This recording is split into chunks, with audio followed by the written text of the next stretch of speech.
Moi, lại là mình Chấu đây.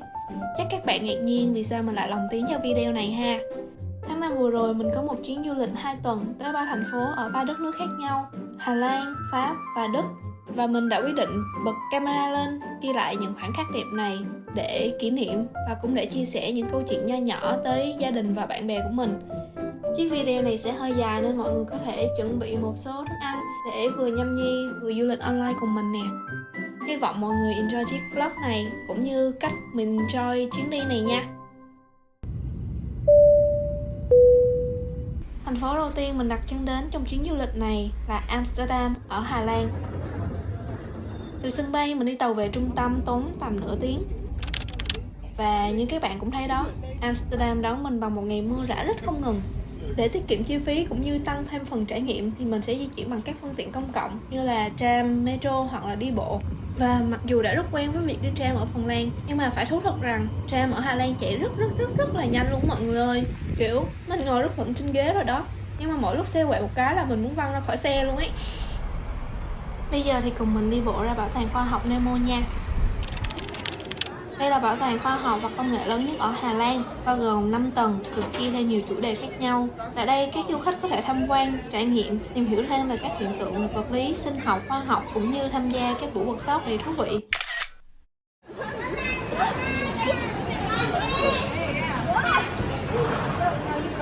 Wow. Tập chim em. Mình còn tìm thấy cái máy ép đồng xu như này nè.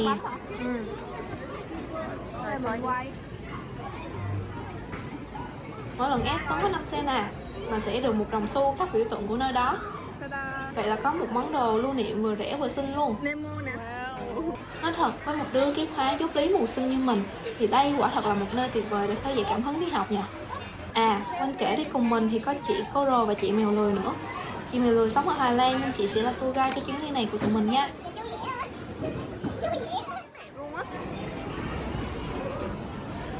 Thế là gì? Ngôi nhà quỷ hay gì?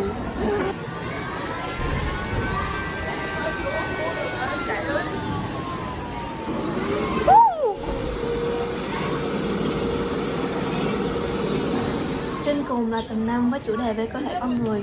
Đây cũng chính là chủ đề mà mình thích nhất, bởi vì qua đó mình học được khá nhiều điều mới mẻ và thú vị về bản thân nói riêng cũng như con người nói chung. Wow, trắng. Cùng này là cùng nào đây? Cái này nè, phải không? Sau đó tụi mình tranh thủ dạo một vòng trung tâm trước khi tới tiết mục chính của tối nay là đi concert của Sam Smith.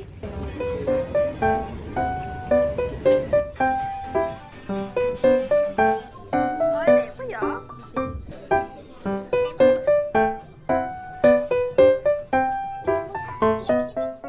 Mà chắc là do tổ chức concert như vậy nên mình đi tới đâu cũng nghe các shop mở nhạc của Sam Smith như này nè.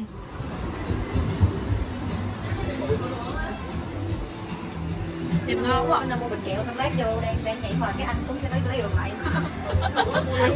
Hợp lý quá trời.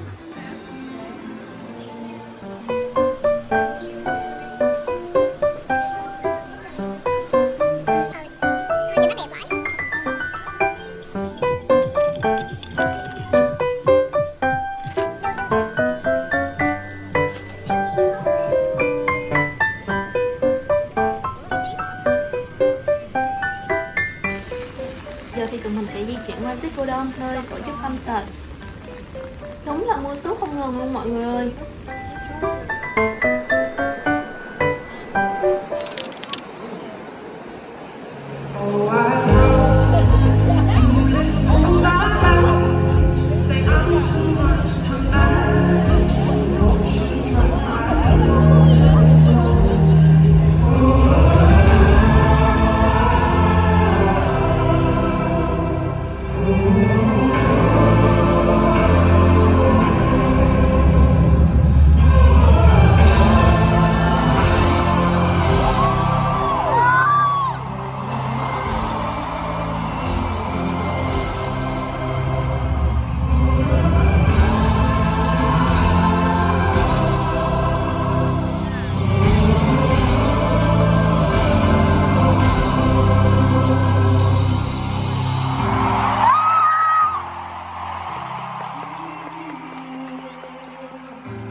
nên khi ổng vừa mở bán vé đi tour là mình chốt đơn mua vé liền luôn. Được tận tay, tận mắt thấy ca sĩ mình yêu thích, hát bài hát mình yêu thích nhất. Thật sự không biết dùng từ ngữ nào để diễn tả hết niềm hạnh phúc của mình trong giây phút đó luôn á. I would not be able to do what I do. I would be nothing if it wasn't for Ruth and every single person on this stage and behind this stage. Dễ thương quá à.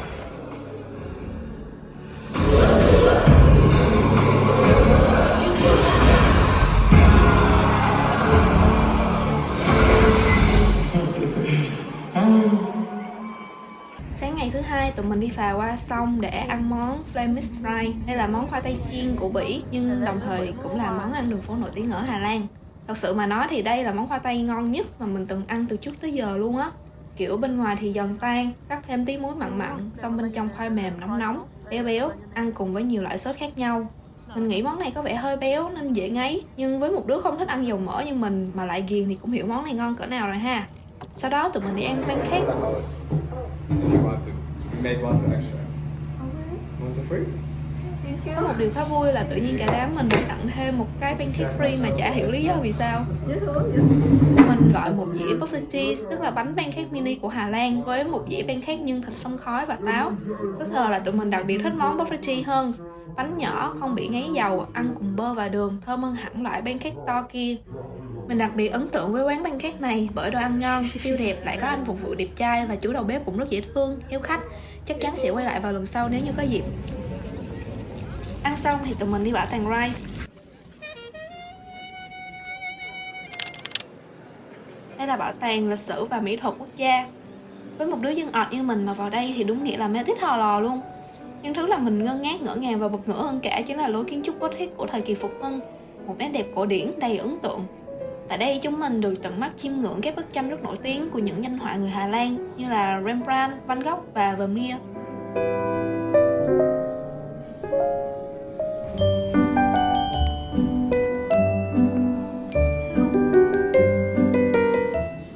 Các bức tranh ở đây không quá trừu tượng về mặt ý nghĩa đâu, mà đặc biệt ở kỹ thuật vẽ lẫn các câu chuyện lịch sử đằng sau nó. Ngoài ra mình cũng rất thích thư viện bên trong bảo tàng này. Không khí ở đây rất là tạo cảm hứng học hành luôn á. Thực sự lúc đó chỉ biết ước phải chi mình du học Hà Lan để ngày nào cũng được vào đây chạy deadline.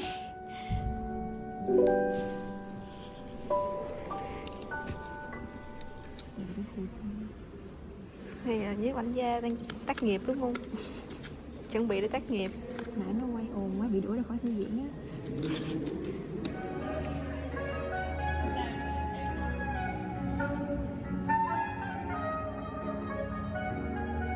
Sau đó tụi mình lại tiếp tục đi dạo trung tâm và thưởng thức những món ăn đường phố đầy hấp dẫn.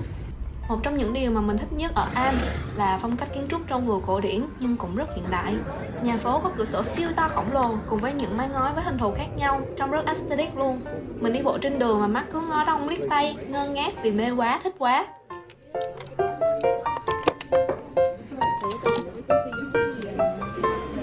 Cái này mà nhà có cây thông á, treo là siêu đỉnh. Không rớt một cái siêu đẹp. Khóc luôn.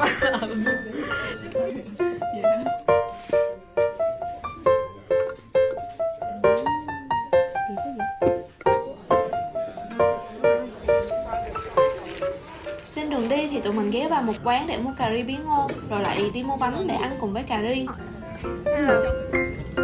Pumpkin cà ri. Cái mình đang ăn là bánh buri, bên ngoài lớp vỏ giòn, bên trong thịt gà xay nhuyễn. Ăn cùng cà ri cũng khá ngon nhưng mà không mấy đặc sắc đâu. À, tụi mình có đi ngang qua chợ hoa nữa. Ở đây chủ yếu bán hạt giống, các loại cây, đồ lưu niệm và hoa tulip giả. Thấy chú kia mua hoa đẹp quá nên mình cũng xí xợn mua 3 cành về. Dù là hoa giả nhưng mà cũng xinh không kém hoa thật đâu nha.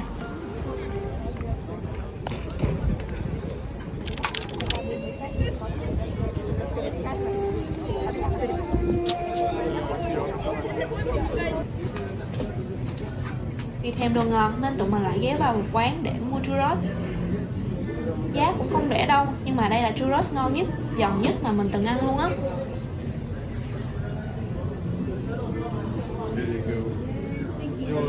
Chắc bắp đại. Rồi xong. Thôi mình chọn cái này nữa. Sao mày lại chọn cái này vậy?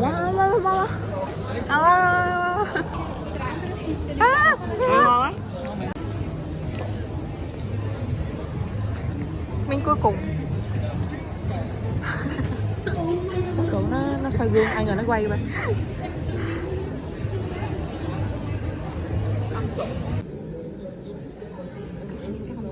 Tụi mình ăn tối ở một quán ngay trung tâm, đồ ăn và giá cả không quá đặc sắc, nhưng mà view thì rất đẹp luôn nha. Đây là món bánh táo ăn cùng với kem và whipping cream. Ngoài ra thì còn có món súp đậu gà truyền thống của Hà Lan.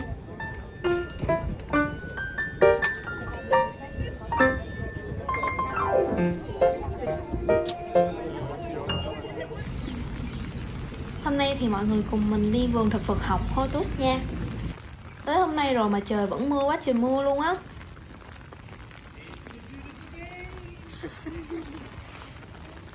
Dễ thương.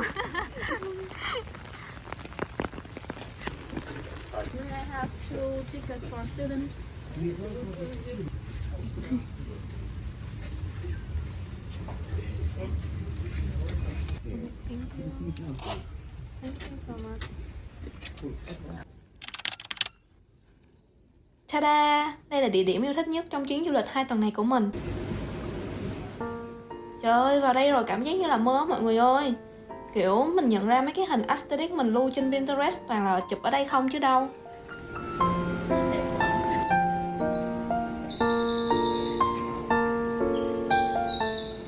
Không khí nó mát mẻ với đủ loại cây xanh, cái vibe chill chịu không nổi luôn á.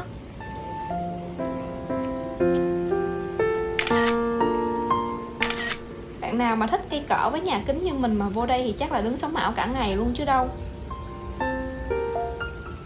Mình lên trên cầu thì sẽ có lối đi dẫn qua vườn nhiệt đới.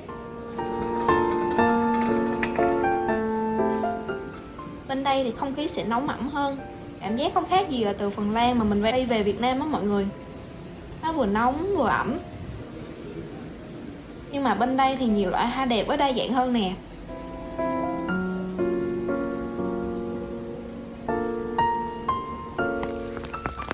Không chỉ có nhà kính mà Hortus còn bao gồm cả vườn cây bên ngoài rất là rộng luôn. Còn đây là nhà cây họ cọ.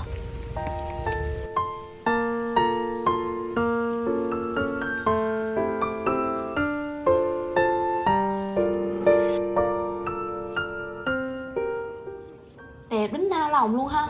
Mình mà sống ở Hà Lan thì chắc vào đây hàng tuần để đi vẽ ký họa. À, cái này là classroom chị ơi.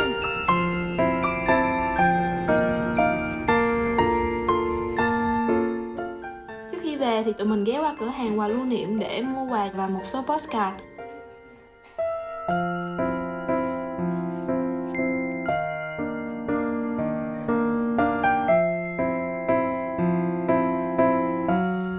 Con người đang chìm đắm trong chiếc poster. Có cái này đẹp nhỉ? What's your birthday flower? Của em là thế nào? À, của em là Daisy. Daisy. À. Giờ mới biết là này là Daisy á. Sao á? Đem qua lần. Em xin cái này. Trời, vô đây tốn tiền ghê á.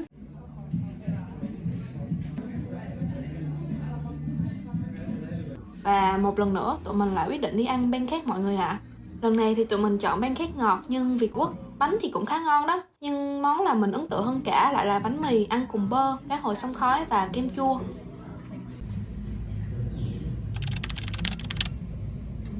Và địa điểm cuối cùng trong chuyến du lịch Amsterdam lần này là Rembrandt House. Đây là một bảo tàng được xây dựng ngay tại nhà mà danh họa Rembrandt từng sinh sống và dạy học. Tầng trên cùng của bảo tàng là một workshop nho nhỏ mà mọi người có thể dừng chân và ngồi vẽ như mình nè.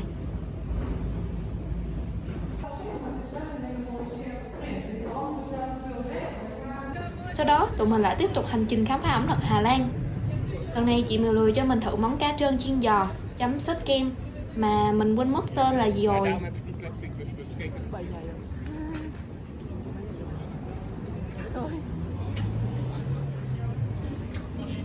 Nói thật thì mình không thích ăn cá cho lắm đâu. Nhưng mà đặc biệt món này thì cũng rất là ngon nha. Nhưng mà bên này tôi thấy ăn coffee nhiều quá trời luôn á. Tôi thích ăn coffee nó ngon mà. Tôi cũng thấy ngon nữa. Cá không có xương là thấy ngon rồi. Em muốn ăn thử herring không? Là trải nghiệm cực kỳ Hà Lan luôn á. Là đồ sống hả chị? Ừ, cái con cá chết sống á. Thôi ghê ghê quá. Rồi tụi mình ghé vào siêu thị gần đó để mua thêm một vài món để nhâm nhi. Muốn ăn bitter bouillon. Miss ơi chị, có cái freaking nail gì em nghe có vẻ thú vị. Fricadelle là cái xuất ở trong cái bánh thôi mới. À, hả có miss đi. 2 hộp dâu 5 siêu rẻ, siêu ngon. Ê, đúng to, nó to không? Ê mà nó ngọt, kiểu nó đậm màu vậy á. Nó ngon nữa. Nó không có chua nữa. Bánh này bánh gì vậy chị? Đây là fricadelle. Freaking Cái cục sốt ở trong đó là fricadelle. Fricadelle bro.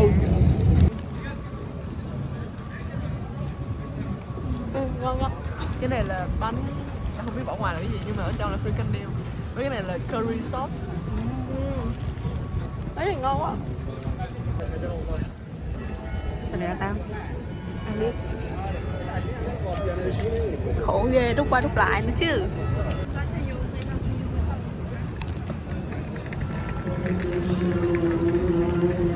Cắt làm đôi. Này là tambus hả? Đúng rồi, Tambus.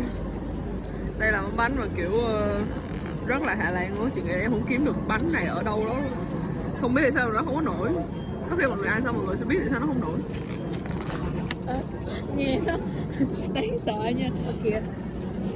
Ok, cái này mình phải ăn bằng tay. Hả? Bằng tay á? Rồi cầm đi em không dùng muỗng được đâu. Em không cắm thể nào, xuống. em không thể nào luôn á. Ừ hả? Chuyến du lịch lần này mình khá may mắn khi có chị Mèo Lười làm tour guide. Một local quá là xịn sò, dẫn mình đi ăn toàn là món ngon luôn.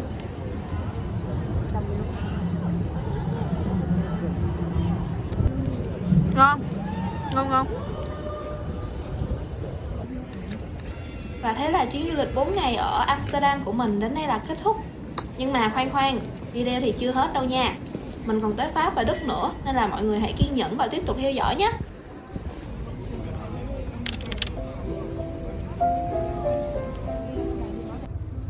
Do chỉ ở Pháp có 2 ngày thôi, nên vừa tới là mình đi tàu liền ra Chamonix ở phía bắc nước Pháp để tham quan nhà của họa sĩ Monet.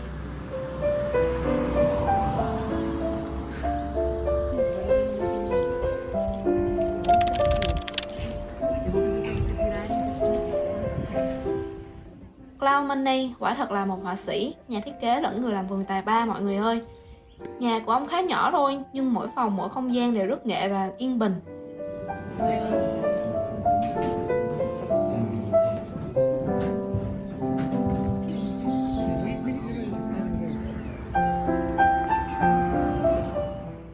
Đây, góc vườn thường xuất hiện trong các tranh Water Lily của Monet, chính là ở đây nè.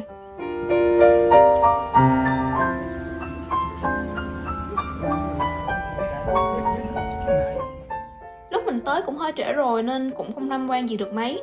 Nhưng tóm lại thì đây là một nơi không thể bỏ qua khi đến Pháp nha. Một con người đang chìm đắm với vodka.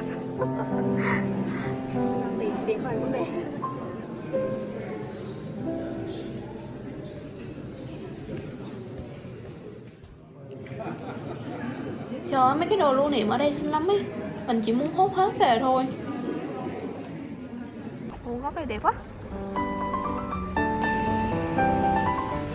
Hôm sau thì tụi mình đi vào Sai. Nhưng mà đông lắm mọi người ơi. Mùa đông, mùa nắng nên mình cũng không quay chụp gì được hết hu hu.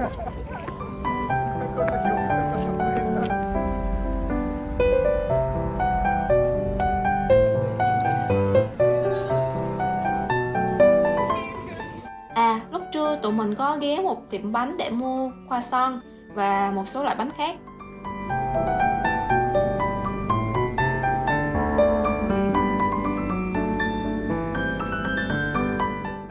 Cái mình đang ăn là cheese nhân cá hồi, cà chua, phô mai. Bánh mềm mềm béo béo rất là thơm mùi cá hồi và có một chút vị chua của phô mai và cà chua nhé.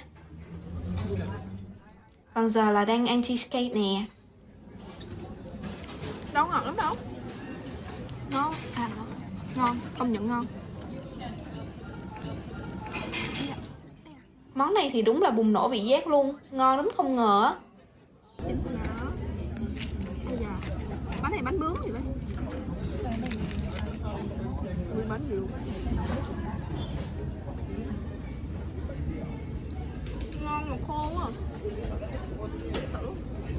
Tụi mình có mua cả khoa son nữa, nhưng mà rất tiếc là không ngon, ăn như bánh mì bình thường à. Cả đám ăn không nổi nên đành phải biến tấu một tí. Ngon không?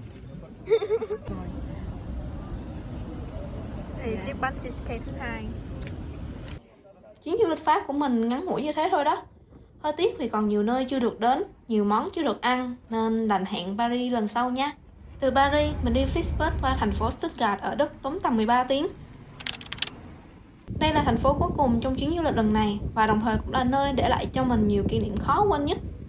Stuttgart mang một nét đẹp rất yên bình, dịu êm nhưng không nhàm chán vì có trung tâm vui chơi mua sắm khá nhộn nhịp. Từ Stuttgart mình lại đến Frohnstetten, một thị trấn cách đó 2 tiếng. Ở đây mình sẽ dành 3 ngày tham gia chuyến bootcamp của trường. Có nhiều thứ để kể lắm mà mình cũng không biết kể từ đâu nữa vì nhiều kỷ niệm quá mà. Nhưng để tóm gọn lại thì chuyến đi này đã cho mình cơ hội gặp gỡ những người bạn tài năng đến từ nhiều quốc gia khác nhau. Từ đó có thêm nhiều bài học, sự trải nghiệm và những kỷ niệm không thể quên cùng những người bạn đáng quý. Giờ hãy cùng mình unbox những món quà lưu niệm mà mình mua trong chuyến du lịch nhé. Không biết có ai có sở thích sưu tập postcard như mình không nhỉ? Mình rất thích đi tới nhiều nơi và sưu tầm tranh ảnh hoặc những đồng xu mang biểu tượng của nơi đó. Một cách lưu lại kỷ niệm vừa rẻ tiền vừa hiệu quả ha.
Và thế là chuyến du lịch 2 tuần của mình chính thức kết thúc. Một chuyến đi không ngắn, không dài nhưng để lại cho mình nhiều kỷ niệm khó quên và những cảm xúc vui buồn lẫn lộn. Đi rồi mình mới nhận ra rằng với một người làm sáng tạo như mình thì càng phải nên đi nhiều để trải nghiệm nhiều, gặp gỡ nhiều. Như thế thì sẽ dồi dào vốn sống và cảm hứng sáng tạo hơn.